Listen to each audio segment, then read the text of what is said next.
I've actually been to Cuba once before in 2014, and I could see how Cuba was on the cusp of change.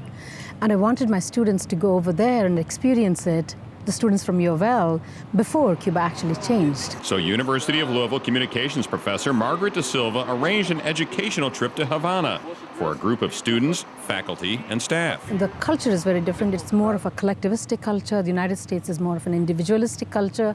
And I wanted students to experience that aspect of it.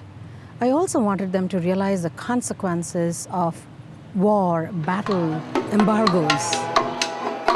The U of L group got the tourist version of life in the communist country before the U.S. embargo was lifted, from the guide who was with them at all times. Things are obviously going to change for Cuba.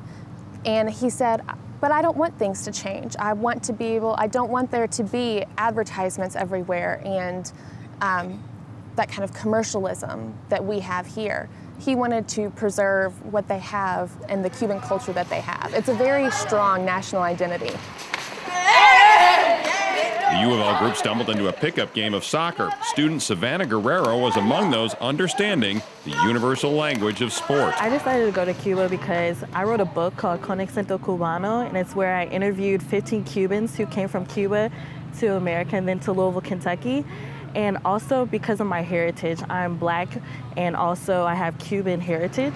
Heritage was not the word that came to mind when Guerrero heard the songs playing on the radio in her taxis. They had a Justin Bieber song, and they even played a Rihanna song, so I was just like, this is odd.